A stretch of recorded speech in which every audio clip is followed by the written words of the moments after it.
तो चलिए अब बात कर लेते हैं कोरोना की। देश में कोरोना का कहर लगातार जारी है। पिछले 24 घंटे में कोरोना के 47,000 से ज्यादा नए मामले सामने आए हैं। इसके साथ ही 670 लोगों की जान चली गई है।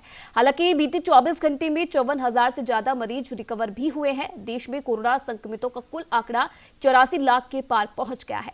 All India institute of medical science के आंकड़े के अनुसार सभी आयु वर्गों में कोरोना वायरस रोग पॉजिटिव सभी व्यक्तियों में से लगभग 40% बिना लक्षण वाले पाए गए हैं। कोविड-19 के हालिया रुझानों और मुद्दों पर चर्चा करने के लिए देश भर के डॉक्टरों के लिए एक virtual platform national grand round में चर्चा के दौरान डेटा प्रस्तुत किया गया था। 12 साल से कम उम्र के बच्चों में 73.5% बिना लक्षण वाले मामलों का उच्चतम अनुपात दर्ज किया गया था। वहीं अगर 80 वर्ष की बात की जाए तो 80 वर्ष की आयु से ऊपर वाले लोगों में केवल 38% मामलों में मरीजों को बिना लक्षण के देखा गया है।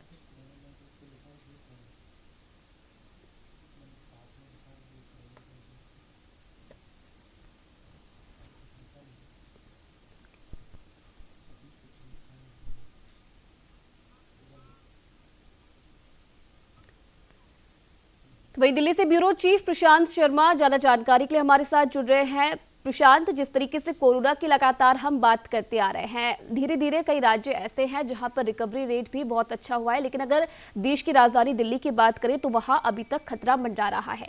क्या कुछ और लगता है, क्योंकि डॉक्टरों के संपर्क में लगातार आप रहते होंगे, बातचीत आपने उनसे की होगी, क्या कुछ विशेषज्ञों का कहना है, डॉक्टरों का कहना है, कब तक आखिरकार जिस तरीके से रिकवरी रेट पर अगर नजर डाली जाए, जिस तरीके से रिकवरी रेट में सुधार आ रहा है, वो क्या कोरोना से निकलने में कितना समय यहाँ पर देश को और लग सकता है? जी देखिए आयुषी, मैं आपको बताना चाहूंगा कि डॉक्टर्स का सिर्फ एक ही कहना है कि कोरोना का इलाज तो संभव अभी है नहीं, जब तक वैक्सीन नहीं बन जाती है। तो आपको उससे बचाव करना होगा, प्रॉपर सैनिटाइजेशन का प्रयोग करना होगा, दूरी का ध्यान रखना होगा और मास्क लगाना होगा। और जैसे जैसे ये त्योहारी सीजन आ रहा है, मार्केटों में भीड़ बढ़ रही है, पॉल्यूशन दिल्ली का बढ़ रहा है, तो मास्क बहुत अनिवार्य हो गया है। दूसरी इंपॉर्टेंट चीज कि इसके लक्षण पता नहीं लग रहे हैं, यानी कि बहुत से ऐसे लोग हैं जो कोरोना पॉजिटिव हैं या उसका कैरियर बन रहे हैं, यानी कि लोगों को उनके कारण कोरोना हो रहा है, वो लोग और लोगों को संक्रमित कर रहे हैं, लेकिन उन्हें खुद भी नहीं पता है कि वो पॉजिटिव हैं। तो ये एक बड़ा संकट है। दूसरा, दिल्ली में एक संकट ये है कि लोगों को लक्षण हो रहे हैं तो घर में खुद ही क्वारंटीन हो रहे हैं, डर के चेक इसलिए नहीं करा रहे हैं कि नहीं हमें तो नॉर्मल वायरल है, मौसम बदल रहा है, उसका सर्दी जुकाम है, क्योंकि हॉस्पिटल जाएंगे तो कहीं ऐसा ना हो हमें पॉजिटिव घोषित कर दिया जाए। तो ये एक बहुत भारी संकट है कि लोग खुद ही डॉक्टर बनना चाह रहे हैं। दूसरा ये कि हमें पता है कि नहीं कि हम पॉजिटिव हैं या नहीं, हम उसका कैरियर बन रहे हैं कि नहीं, लोगों को संक्रमित कर रहे हैं या नहीं। बिना लक्षण वाला कोरोना भारी संकट का कारण बन रहा है। जी। और क्योंकि जिस तरीके से एक बात का जिक्र आपने किया है कि कहीं ना कहीं लोगों के अंदर अब एक डर यहाँ पर बैठ गया है कि अगर हल्की सर्दी खांसी या फिर बुखार की शिकायत किसी को हो, अगर वो जांच कराने हॉस्पिटल में जाता है तो उसे पॉजिटिव यहाँ पर बता दिया जाएगा। कहीं ना कहीं जो हमारे प्रशासन है चिकित्सा की, और अगर हम देखें ऐसे विभागों की, तो हॉस्पिटल्स की भी कहीं ना कहीं एक बड़ी कमी यहाँ पर सामने आई है, एक बड़ी लापरवाही यहाँ पर सामने आई है, क्योंकि कई राज्यों में ऐसे केसेस मिल चुके हैं जहां पर एक नॉर्मल सी चीज के लिए अगर कोई व्यक्ति जाता है तो उसे पॉजिटिव घोषित कर दिया जाता है। जी आयुषी, ये एक भारी संकट देखने को मिल रहा है कि एक व्यक्ति अगर 2 लैब से जांच करा लेता है तो एक अंश में उसको पॉजिटिव साबित कर दिया जाता है तो दूसरे में नेगेटिव कर दिया जाता है। कई बार ऐसा भी हुआ है कि गलत जांच भी हो रही है, जैसे किसी ने जांच कराई नहीं है और उसका नाम लिस्ट में आ गया था, कई राज्यों में देखने को मिला है कि वो पॉजिटिव है। तो ये जब संकट होता है तो आपको छोटा सा भी खांसी जुकाम होता है तो आदमी को मन में एक भय लगता है कि यार कहीं मुझे कोरोना घोषित ना कर दें, मेरे पूरे परिवार को 15 दिन के लिए बंद कर देंगे, उसके अलावा पता नहीं क्या होगा। तो आदमी के मन में आशंकाएं बहुत जन्म ले लेती हैं। उसके अलावा हॉस्पिटलों में जैसा व्यवहार कोरोना मरीजों के साथ किया जाता है, उसको देखते हुए आदमी खुद चलाकर जांच भी नहीं करा रहा है। और दूसरा ये कि कोरोना मरीजों को जो प्रॉपर ट्रीटमेंट मिलना चाहिए, सुविधाएं मिलनी चाहिए, वो शुरुआत में तो दी गई, अब नहीं दी जा रही है, जिसको लेकर भी लोगों में एक डर है। तो ये एक भारी संकट है कि आप देख नहीं रहे। अच्छा, दूसरा एक आर्थिक आधार भी है कि कुछ हमारे देश का ट्रेंड है कि बहुत ज्यादा लोग, बहुत बड़े तबका डेली रूटीन में कमाता है, रोजमर्रा उसको कमाना पड़ता है, तब उसका जीवन व्यापन हो पाता है। तो वो व्यक्ति अगर कोरोना पीड़ित हो जाए, 15 दिन उसे घर पे रहना पड़ जाए, उसका परिवार बंद जाएगा, तो इस त्योहार के सीजन में वो कमाएगा कैसे, खाएगा कैसे? तो ये भारी संकट है। तो ये एक बड़ा खतरा मंडरा रहा है। जी। और क्योंकि एक चैलेंजिंग सीजन की भी यहाँ पर शुरुआत हो गई है, त्योहारी सीजन हम इसे नाम जरूर दे रहे हैं, लेकिन एक चैलेंजिंग सीजन भी इसे कहा जा सकता है क्योंकि तमाम त्योहार यहाँ पर आने वाले हैं, सर्दियों की शुरुआत हो गई है और कहीं ना कहीं स्मॉग फॉग देखा जा रहा है और इसके कारण अब डर कहीं ना कहीं ज्यादा बैठ गया है कि आगे आने वाले समय में किस प्रकार से इन सब चीजों पर नियंत्रण किया जा सकता है। जी बिल्कुल आयुषी जी, ये बात बिल्कुल सही है कि मौसम त्योहारों का है, प्रदूषण बढ़ गया है, पराली जलाने का है, तो संकट भी उतना ज्यादा ही बढ़ गया है, खतरा भी उतना ज्यादा ही हो गया है। एम्स के डायरेक्टर डॉक्टर गुलेरिया ने भी कहा कि जो कोरोना का कहर होगा इंडिया में सबसे ज्यादा वो इसी मौसम में देखने को मिलेगा। इस लहर से कैसे लोग बच पाते हैं, कितने सावधान रह पाते हैं, बार बार अपील कर रहे हैं डॉक्टर्स भी कि आप घर पे रहिए, जरूरत नहीं है तो शॉपिंग करने भी ना निकलें, आप ज्यादा मार्केटों में भीड़ ना बढ़ाएं। आप ये ना सोचें कि कोरोना खत्म हो गया है, कोरोना का रूप बदल रहा है, लक्षण नहीं दिख रहे हैं मगर लोग संक्रमित ज्यादा हो रहे हैं, तो उसको लेकर सतर्क रहें, मास्क लगाकर रखें, सैनिटाइजेशन का प्रयोग करें और उचित दूरी का ध्यान रखें। तो ये ध्यान लोगों को रखना होगा। बिल्कुल।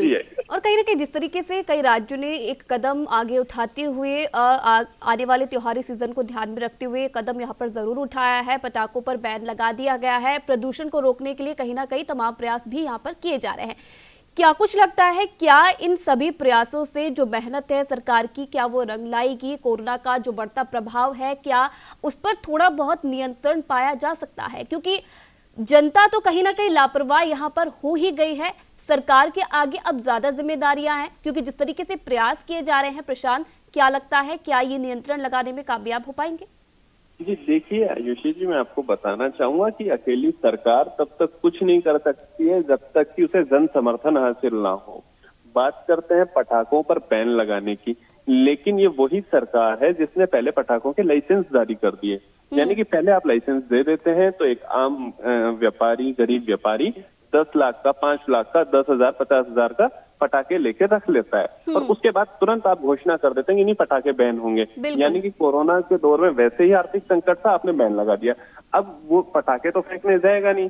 तो निश्चित रूप से कहीं ना कहीं लोग भी पटाखे जलाएंगे, व्यापारी बेचेंगे भी, तो जनता जब तक साथ नहीं देगी तो पॉल्यूशन भी बढ़ेगा और कोरोना का संकट भी गहराता जाएगा। सरकार को सिर्फ कागजी कार्रवाई करने की जगह इस पे जमीनी हकीकत पर ध्यान देना चाहिए। जब आपको पटाखों पर बैन लगाना था तो आप लाइसेंस ही जारी नहीं करते, मार्केट ही नहीं लगने देते, तब लाइसेंस ही जारी नहीं होता तो आप पहले पटाखों की फैक्ट्रियों पे भी रोक लगा सकते थे, पटाखे बनते ही नहीं तो बिकते कहाँ से। तो ये चीजें सरकार को समझनी होंगी कि आप किसी भी काम को पहले कीजिए और कहीं ना कहीं प्रशांत, ये भी मानना पड़ेगा कि सरकार की तरफ से भी यहाँ पर देरी कर दी गई है लोगों को ये समझाने के लिए कि किस तरीके से जो सर्दियों के आने वाले समय में जो फॉग है, जो प्रदूषण है, जो पटाखों से निकलने वाला प्रदूषण है, वो हमारी सेहत के लिए हानिकारक हो सकता है और कोरोना को वो और भी ज्यादा बढ़ावा दे सकता है। तो मुझे लगता है कि कहीं ना कहीं सरकार भी जनता के सामने इन चीजों को रखने में कहीं ना कहीं उन्होंने देरी की है।